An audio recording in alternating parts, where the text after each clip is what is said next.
다들 안녕하세요. 프로토 91회차 토신 정보방 환급 인증합니다. 당첨금은 세후 금액인 거 알고 계시죠? 다들 아시겠지만 한 경기 취소되어 당첨금이 반토막 났지만 그래도 당첨 모두 축하드리며 오늘 경기도 분석 시작해보겠습니다. 금일 첫 번째 경기 바르셀로나 대 에스파뇰 분석 시작해 보겠습니다. 바르샤는 지난 라운드 레알 원정을 승리하며 최고의 분위기에서 홈으로 돌아왔으며 산티아고 베르나베우에서 2년 8개월여 만에 맛본 승리였는데 완승하며 2위와 승점 차이도 벌렸고 미넨을 완파하며 챔스에서도 선두권 팀들을 추격 중인데 강팀 상대로 연속 4골을 몰아쳤으며 하피냐가 확실한 에이스 역할을 하며 레반도프스키의 부담을 줄여줬고 건강한 야말은 누구보다 위력적이다. 에스파뇰은 마요르카전 승리 이후 연패를 당하며 강등권 커트라인 선으로 떨어졌으며 최근 승격과 강등을 반복하고 있는데 이번 시즌도 강등 위험이 크기 때문에 리그 최강이자 카탈루냐 더비 라이벌인 바르샤 상대로 승점을 따내길 원할 것이며 전력의 차이가 큰 상대를 원정에서 만나기에 공격 의사를 보이지 않는 템백을 가동할 것이 유력하다. 바르샤의 승리를 본다. 에스파뇰은 푸아도와 벨레즈 등 역습 상황에서 상대 수비에 부담을 줄 선수들이 있지만 극단적인 수비 축구로 나설 것이기에 기회 자체를 잡기 어렵다.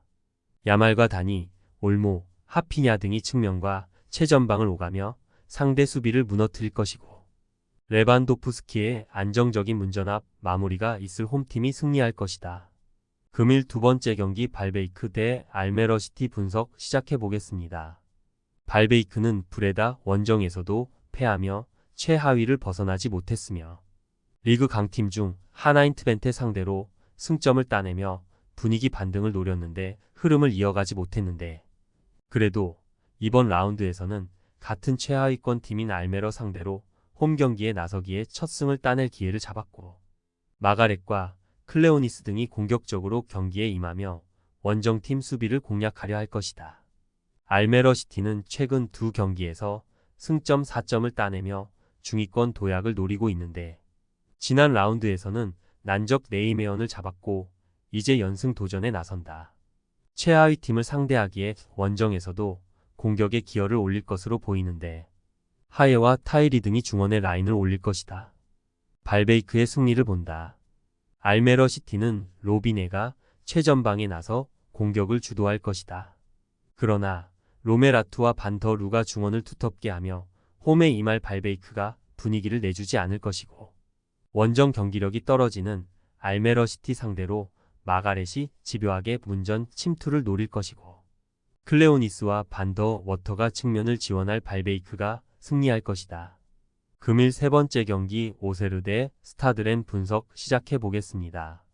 오세르는 휴식기 이후 페이스가 좋고 랭스와 리옹 등 상위권 팀을 연달아 만났는데 1승 1무를 기록하며 중위권으로 올라왔으며 하메드 트라오레가 에이스 역할을 하며 이 경기 연속골을 터뜨렸고 오어서의 중원 경기력도 올라왔고 시즌 전 가장 유력한 강등 후보로 평가됐는데 홈의 강점을 앞세워 이제 더 나은 성적을 원하고 있다.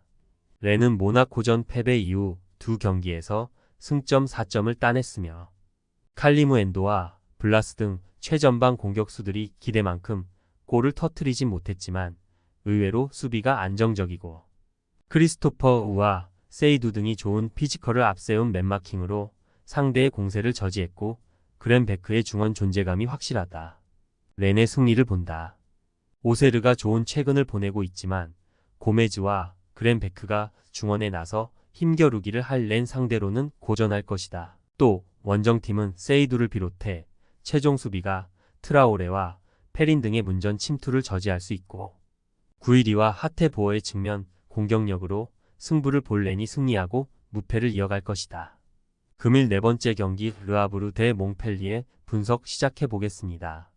르아브르는 연패가 길어지고 있으며 지난 라운드 원정에서는 스타드렌 상대로 선전했지만 한 골 차를 극복하지 못했고 윙어인 오페리의 퇴장도 있었고 베테랑 스트라이커인 안드레 아예우를 비롯해 여러 선수를 영입하며 잔류를 노린 이번 시즌인데 출발이 아쉽기 때문에 리그 최하위인 몽펠리에 상대로 홈에서 반드시 승리가 필요하다.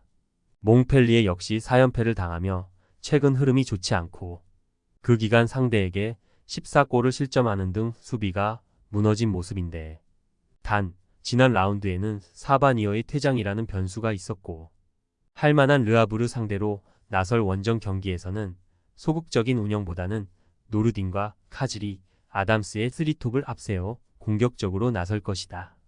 몽펠리에의 승리를 본다. 르아브르의 홈이고 아예우가 있긴 하지만 다른 선수들의 경기력 저하가 크다. 타르갈린이 적극적으로 중원에서 공격에 가담하겠지만 홈에서 상대를 압도할 정도는 아니며 카즈리와 아담스가 상대 수비 뒷공간을 공략해 기회를 잡을 몽펠리에가 승점 3점을 챙길 것이다. 금일 5번째 경기 맨유 대 첼시 분석 시작해 보겠습니다. 맨유는 웨스트햄에 패하며 리그 14위까지 추락했고 오심 이슈가 있던 경기였는데 그 경기 이후 테나흐가 경질됐기에 어쩌면 잘된 결과일 수도 있으며 테나흐가 경질되고 스포르팅의 감독인 아모림을 데려오기로 결정된 상황에서 나선 첫 경기에서는 레스터를 완파하고 리그컵 8강에 진출했고 전반에만 4골을 몰아쳤는데 카세미루와 페르난데스 등이 적극적인 공격 가담으로 나아진 경기력을 보였다. 첼시는 리버풀에 패했지만 지난 라운드에서 뉴캐슬을 제압했으며 리그 선두권과 차이가 있긴 하지만 그래도 크게 밀리지 않고 순위 경쟁 중이고 주중 리그컵 16강 원정에서는 로테이션을 가동하며 패했기에 탈락했지만 그래도 니콜라스 잭슨과 레비 코릴, 팔머 등을 아꼈으며 이 경기에 전력을 다한 상황이 충분하다. 접전을 본다. 맨유는 합의가 이뤄진 것으로 보인 아모림 확정 기사가 나지 않고 있다. 그래도 테나흐 경질 이후 첫 경기에서 나아진 경기력을 보였기에 홈에서 첼시 상대로 밀리지 않을 것이고 단 카이세도와 엔조가 중원에서 상대 침투를 저지하며 경기에 임할 첼시가 승점 1점은 가져갈 수 있을 것이다. 금일 6번째 경기 메넨 글라트 바흐 대 브레멘 분석 시작해 보겠습니다. 글라드 바흐는 휴식기 이후 두 경기에서 무패를 기록하며 중위권으로 올라왔으며 비록 주중 원정 경기에서 프랑크푸르트에 패하며 포칼컵에서는 탈락했지만 리그 반등을 노리고 있는데 독일 국대 공격수인 클레인디 엔스트가 확실한 마무리를 해주기에 팀 득점이 늘었고 플레와 오노라 등의 이선 지원도 활발하다.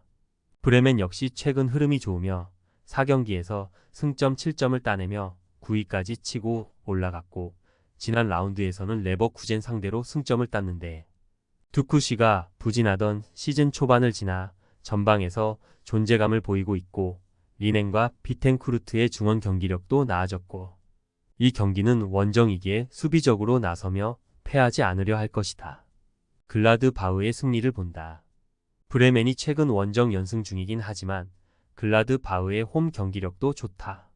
뇌하우스를 벤치로 밀어낸 바이글과 레이츠가 상대 중원의 압박을 이겨내며 공격 전개를 책임질 것이고 클레인디 엔스트가 확실하게 마무리할 글라드 바흐가 승리할 것이다.